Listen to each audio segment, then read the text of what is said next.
네, 안녕하세요. 멜론 마스크입니다. 오늘도 100배 주식 두 번째 시간 찍어 보겠습니다. 정말 제목만 봐도 너무 설레죠? 제가 1편을 찍었는데 오늘 아까 전에 읽어 드렸는데 너무 제가 읽으면서도 떨리는 거죠. 그래서 이거 정말 좋은 책이고 빨리 보고 싶다 해서 바로 이 편은 바로 읽어 드릴게요. 29페이지. 펠프스가 멈춘 곳에서 다시 시작하기 라는 소주제입니다. 펠프스의 책은 1932년부터 1971년까지의 100배 주식을 연구했다. 이 책은 모든 100배 주식을 다루지는 않는다. 너무 작은 주식은 제외하여 연구를 적절하게 제한했기 때문이다. 괄호 열고, 그리고 아마도 모든 100배 주식을 다 알 수 없을 정도의 자료도 알 수 있을 정도의 자료도 없었을 것이다. 괄호 닫고, 확실한 목록을 제시하기도 생각보다 쉽지 않다. 수익률을 측정하는 방법에도 난관이 있다. 예를 들어 주가를 어떻게 측정할 것인가? 매년, 매분기, 매일, 매시간? 주식이 잠시 동안만 100배에 도달할 수도 있기 때문에 어떻게 측정하느냐에 따라 다른 결과가 나온다. 이런 한계들이 있기는 하지만 펠프스의 책에는 365개 이상의 주식을 나열하고 있다. 가장 최근의 100배 주식은 1967년에 시작되었고 불과 4년 만에 100배의 수익을 올렸다. 그러나 1971년에서 끝난다. 나는 펠프스의 연구를 갱신하기로 마음먹었다. 스트링 어드바이저의 스티븐 존슨과 함께 1962년부터 2014년도까지의 모든 100배 주식을 데이터베이스로 만들기 시작했다. 우리는 100배로 상승하기 이전에 현재 달러로 시가총액 5천만 달러 이상의 주식을 살폈다. 엄청나게 힘든 일이었다. 단지 데이터를 얻기 위해서만도 5만 달러 이상이 들어갔다. 내 목표는 그때도 지금도 단순하다. 100배 주식은 어떤 공통점이 있는지 찾는 것이다. 나는 오늘날 시장에서 이러한 통찰력을 발휘하기 위해서라도 이 엄청난 성과가 어떻게 가능했는지 알고 싶다. 이 연구는 펠프스 업적을 업데이트하는 것이다. 펠프스가 쓴 많은 것을 보강한다. 컴퓨터 성능이 펠프스가 사용했던 것보다 월등히 뛰어나기 때문에 많은 새로운 통찰을 얻을 수 있으리라. 이 책을 펠프스에게 바친다. 자, 이제 시작해보자. 그래서 1장이 끝났습니다. 그래서 2장으로 넘어가겠습니다. 2장은 누구나 할 수 있다 하면서 마틴 소스노프의 올스트의 겸손이라는 책에서 일정 또 문구를 가져왔네요. 읽어드릴게요. 주식의 가격은 연구 파일의 두께에 반비례한다. 가장 두꺼운 파일은 보통 가장 골칫거리는 주식을 다룬다. 그런 주식은 바닥까지 떨어지기 마련이다. 잘 이해되는 주식은 파일이 얇다 라고 써있네요. 바로 이제 2장 본격적으로 읽어드리겠습니다. 젊은 시절에 나는 훌륭한 투자가 무엇인지에 대해 강한 선입견이 있었다. 훌륭한 투자란 장기적이며 펀더멘털에 집중하는 것이라 생각했다. 워런 버핏과 수많은 뛰어난 투자자를 길러낸 벤저민 그레이엄과 데이비드 토드의 명저 증권 분석에서 자라난 나무 같은 믿음이었다. 이 지적 정통을 따르지 않는 사람은 잘못된 길을 가는 것이라고 믿었다. 나는 더 이상 그것만이 진리라고 믿지 않았다. 나는 좋은 피자를 만드는 방법이 여러 가지 방법인 것처럼 시장에서 돈을 벌 수 있는 방법도 다양하다고 생각했다. 그렇지만 좋은 재료만 있다면 대부분 사람이 맛있는 피자를 만들 수 있는 레시피는 있다. 시장에 눈이 휘둥그레지는 송금담이 많다. 시장의 마법사들에 나오는 저명한 트레이더 짐 로저스, 폴 투더 존스, 마이클 슈타인하트 뿐만 아니라 나는 주식 투자로 200만 불을 벌었다. 로 유명한 괴짜 무용수 니콜라스 다비스도 있다. 나는 그들이 별로 흥미롭지 않다. 여러 이유가 있지만 가장 큰 이유는 그들이 기인이기 때문이다. 엄청난 이익을 낸 사람들이지만 그 과정을 따라하기 힘들다. 특히나 대부분의 보통 사람들은 말이다. 금융기인의 통찰을 사용하여 일반인이 실제로 성과를 거둘 수 있는지 믿기 어려웠다. 오히려 그런 방법을 따르면 파멸할 것 같다는 생각이 들었다. 펠프스가 다른 지점이 바로 이것이다. 다음 장에서 보겠지만 누구나 100배 주식에 투자할 수 있고 많은 일반인들이 투자했다. 누구나 100배 주식을 발견할 수 있고 혹은 얼마든지 그에 가까운 주식을 발견할 수 있다. 50배를 벌든 심지어 10배밖에 못 벌든 누가 불평하겠는가. 내가 아는 대부분의 투자자는 몇 년 안에 돈이 2배만 되어도 기뻐한다. 100배 주식의 위대한 성공과 그 밑에 놓인 원리를 공부하는 것은 단지 100배 주식뿐만 아니라 오늘날 성공 주식을 찾는 데 도움이 된다. 이 책의 핵심으로 들어가기 전에 나는 그 기본 원리 몇 가지에 대해 이야기하고자 한다. 소주제가 있네요. 1만 달러를 100만 달러로 바꾼 365개의 주식입니다. 우리 돈으로 따지면은 1만 달러가 1000만 원이죠. 1000만 원이고 100만 달러가 10억입니다. 그래서 1000만 원을 10억으로 바꾼 365개의 주식이란 뜻이죠.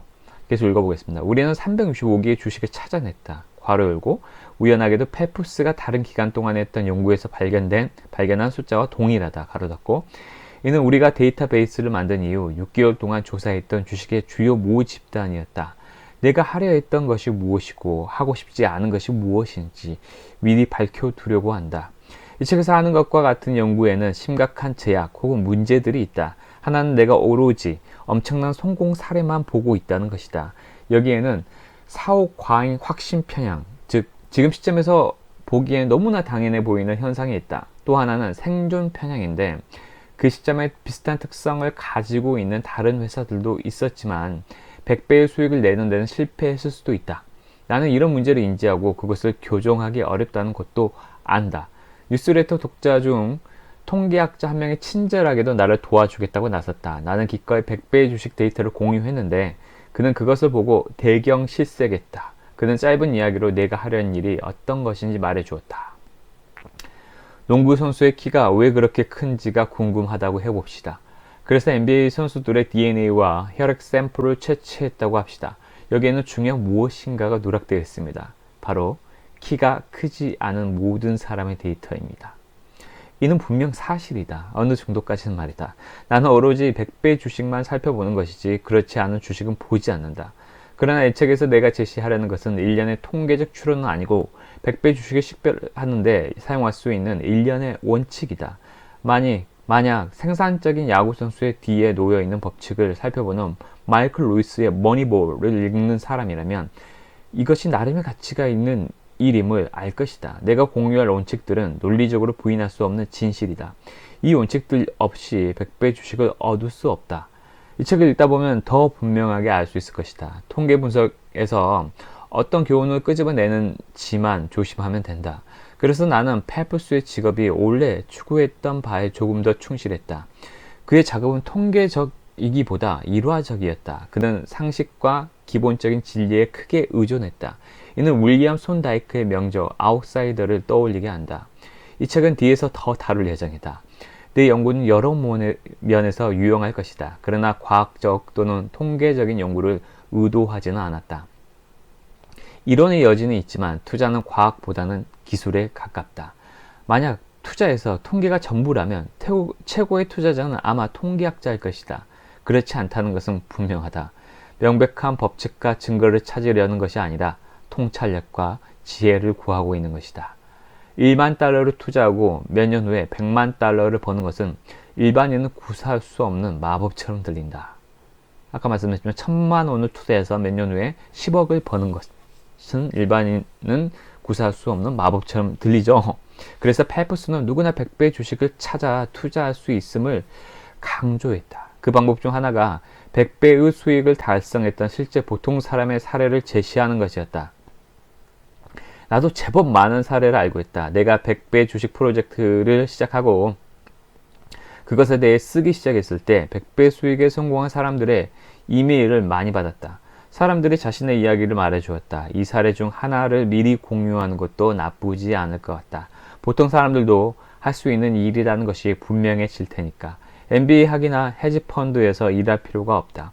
앞으로 보게 되겠지만 사람들의 경험에서 도출한 교훈은 정확히 이 책에서 하려는 이야기와 같다. 이메일 하나를 보자. 30년 동안 공격적인 투자가이자 트레이더이었던 저는 이 100배 주식 접근법과 철학이 평생 투자의 방법이 되어야 한다는 것을 깨닫게 되었습니다. 젊을 때 이 방법을 받아들일 수 있게 적절한 멘토링을 받았더라면 만약 제가 일을 시작했을 때 이 방법을 알았더라면 저는 더 부자가 되었을 뿐만 아니라 평생 삶의 질이 크게 향상되었을 것입니다. 저는 성공담도 실패담도 많습니다. 컴퓨터 스크린에서 눈을 떼지 못하고 내 주식과 매매를 모니터링 하는데 수많은 나날을 허비했습니다. 투자와 투기의 경력을 통틀어 제대로 돈을 번 것은 장기 투자에서였습니다.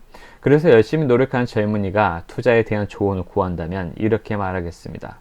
시장을 연구하고 다른 회사와 산업을 크게 능가하는 잠재력을 가진 장기적인 기업에 투자하라. 그리고 투자에 대한 생각이 바뀌지 않는 한 주식을 계속 보유하라. 매매를 잊어버리고 매매를 모니터링 하는데 쏟아쓸 시간을 가족에게 사용하라. 쉬워 보이지만 실제로 달성하는 사람은 거의 없습니다. 내가 하려는 이야기를 잘 담고 있는 사례가 있습니다. 1992년 1월 밸런스 라운드 테이블을 읽었는데 거기서 펠릭스 줄라우프는 중국 성장의 열매를 함께 누릴 수 있는 훌륭한 방법으로 포타시 오브 서스캐처원 주식을 추천했습니다. 그 말이 합리적이라 생각했기에 그 주식을 조금 매수했습니다. 가격은 주당 2달러였고 2달러면 2,000원이죠. 성과는 아주 좋았습니다. 3년 동안 주식을 가지고 있었는데 4, 5배가 되었습니다. 저는 제 자신의 예리한 통찰에 뿌듯했습니다. 하지만 그 주식은 결국 성장이 멈췄고 1996년쯤 제자리에 걸음에 지쳐 주식을 팔았습니다. 하지만 여기서 볼 게 1992년에 그 주식을 사고 3년 뒤, 그러니까 95년에 4, 5배가 됐고 96년에는 그냥 제자를 걸음을 계속 이제 행보를 했다는 거죠. 주식을 팔았다고 합니다. 그래서 읽어드릴게요. 여기에서 기억해야 할 것은 투자에 대한 생각은 바뀌지 않았다는 것입니다. 그런데도 저는 새로운 행동을 하고 싶어 안달이 나 있었습니다. 그 주식을 2007년 금융위기 전까지 보유했더라면 100배의 주식이 되었을 것입니다. 만약 누군가가 훨씬 더 일찍 매수했다면 200배 이상의 주식이었을 겁니다. 교훈은 간단합니다. 원래 투자에 대한 생각에 충실하고 그것이 변하지 않으면 그대로 보유하십시오. 저는 100배 주식을 연구하려는 당신의 프로젝트가 성공할 가능성이 매우 높다고 생각합니다. 좋은 주식의 공통점을 확인하고 충분한 연구를 통해 확신을 가진 후에는 매수하고 그대로 보유하고 있어야 됩니다. 뼈아픈 경험에서 우러나오는 좋은 이야기이지 않는가. 이 책에서 다루어지는 여러 중요한 주제가 그의 이야기 속에 녹아있다. 나는 내 16살 아들과 13살 딸에게도 이 편지를 읽기 위해서 아빠만 이렇게 말하는 것은 아님을 알게 해주려고 한다. 다른 이메일을 하나 보자.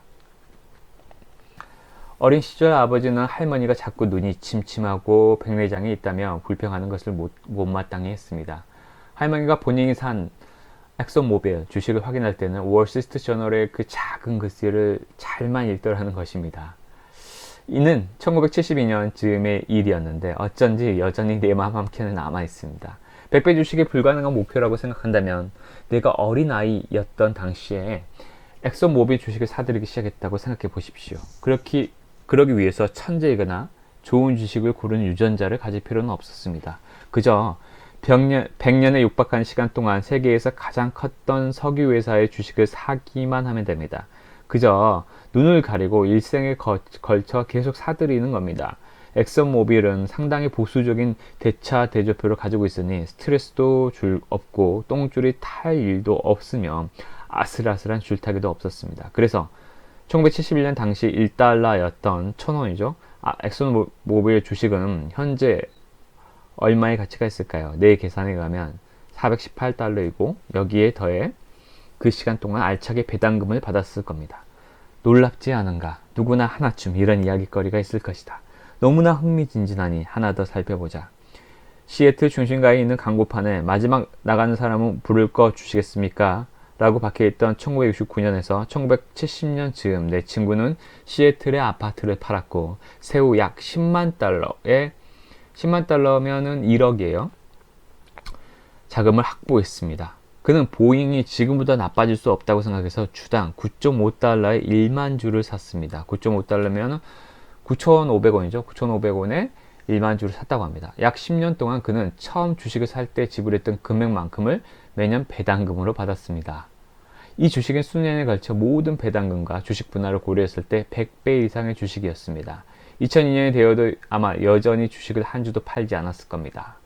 여기서 핵심은 자리를 지키고 있어야 한다는 것이다. 1970년 이후 보잉 주식을 팔만한 이유는 수없이 많다. 인플레이션, 전쟁, 금리에 대한 걱정, 경기 불황 등 팔아야 하는 이유의 목록은 항상 길다. 그러나 당신이 주식을 올바르게 선택했다면 계속 보유하고 있는 것이 낫다. 여기서 약간 제가 책을 끊으면 이 책이 언제 쓰여진 거라면 왜냐면 엑슨모빌과 지금 보잉이 코로나로 인해서 완전 바닥 쳤죠. 그래서 이거 사례가 별론데 라고 생각하실 수 있어요. 그래서 이 책의 카피라이트를 보면 2015년에 초판에 미국에서 초판에 나왔거든요. 이제 2015년이면 지금부터 5년 전이죠. 그때만 해도 그러니까 코로나로 인해서 바닥을 쳤기 때문에 물론 엑슨모빌은 코로나 이전에도 약간 수익성이 악화되면서 내려왔었고 보잉이나 델타 이런 항공주 같은 경우에는 코로나로 아주 타격이 심해졌죠. 그리고 코로나 이전에도 사실은 주가는 어느 정도 유지를 했지만 치킨 게임이라 그러나요? 저가 항공이 많이 생김으로써 타격이 되게 많이 받았었죠. 그래서 영업 적자는 계속 누적이 되고 있었습니다. 그래서 이제 그렇게 수익성이 악화되는 기업이 그렇게 수익이 악화되는 걸 보이게 되면 어떻게 행동해야 되는지에 대해서도 이 책에서 뒷부분에 나올지는 저도 정확히 모르겠네요. 하필 예를 드는 게 엑슨모빌과 지금 보잉이라서 좀 혹시 들으시는 분들 중에서 오해를 하실 수도 있을 것 같아서 다시 이 책에 쓰여진 시기를 말씀드릴게요. 물론 이 책이 지금 다시 나온다 해도 이 저자가 모르겠어요. 어떻게 표현할지 모르겠습니다. 이 저자가 코로나도 일시적인 거기 때문에 엑슨모빌이나 보잉을 팔 필요는 없다라고 얘기할지는 정말 모르겠습니다. 그건 일단은 저도 잘 판단이 안 서기 때문에 계속 읽어드릴게요. 뛰어난 투자자인 크리스 미틀맨의 주주서안에 실린 일화 하나가 생각난다. 이 일화의 발췌가 Value Investor Insight에 실렸는데 천천히 음미해보다. 친구 중 하나가 1972년 당신에게 워런 버핏 소개하면서 나는 지난 10년간 버핏에게 투자하는 행운 누렸어. 너도 그와 함께 투자해야 돼. 라고 말했다고 상상해보자. 그래서 당신은 워런 버핏을 살폈고 그의 투자회사인 버크셔 해서웨이의 주가가 1962년 약 8,000원이죠. 에서 1972년 말 80달러로 8만원이죠. 상승한 10배 났죠. 10년 사이 10배 상승한 뛰어난 성과를 보였음을 알게 되었다. 깊은 인상을 받은 당신은 1972년 12월 31일에 주식을 80달러에 매수했다. 3년 후인 1975년 12월 31일 S&P 500 지수가 14% 하락한 기간에 버크셔 해서웨이는 53% 하락하여 38달러를 기록했다. 반타작 됐네요. 그 시점에 진저리를 치며 그 주식을 팔아버리고 친구에게 다시는 말을 붙이지 않을 수 있다. 그러나 다음에 주식은 38달러에서 94달러로 상승했다. 1982년 12월 31일 그 주식은 775달러였고 현재는 셀 수도 없네요. 22만 3,615달러다. 42년 동안 연평균 20.8%의 복리 수익을 기록한 것이다. 위의 내용은 인쇄해서 액자로 만들어 둘만하다. 누구든지 할 수 있는 일이다. 배워야 할 것은 올바르게 매수하는 방법이고 그리고 나서 보유하는 것이다. 후자는 쉽게 들리지만 실제로는 어렵다. 다음 장에서 매수한 후에 보유할 수 있도록 해주는 법팀목을 제시할 것이다. 그리고 그 후에는 올바르게 매수하는 방법을 다루려 한다. 그러네요. 이 책에서 근데 제가 말씀드렸지만 그 서점에서 발췌 도구를 했기 때문에 그리고 또 서문에서 말씀하시면 높은 자본 수익률과 계속 지속해서 이익이 성장할 것을 가장 중시 여깁니다. 그래서 지금 델타나 보잉이 싸다고 해서 사서 그러면 한 10년 가지고 있으면 되는 거 아니야? 라고 이제 질문할 수도 지금 싼데? 라고 하실 수도 되는데 거기에 대해서 이 책은 정말 이 저자한테 전화 한번 해보고 싶은데 일단 영어도 안 되고 그러네요. 어찌됐든 이 책에서 천천히 굳이 우리가 보잉이나 델타에 얽매이지 않더라도 다른 좋은 주식들을 찾는 방법들을 계속해서 제시를 해주고 있는 것 같습니다. 그래서 일단 2장까지는 다 읽어드렸고 오늘도 여기까지 들어주신 여러분 정말 감사하고 항상 고맙습니다. 그리고 감사합니다. 사랑합니다. 항상 행복하십시오. 그리고 각자의 자리에서 모두 행운이 깃들기를 진심으로 응원하겠습니다. 항상 성공하는 투자 성투, 그리고 행복하고 행운이 깃드는 투자 행투 하시기를 바랍니다. 감사합니다.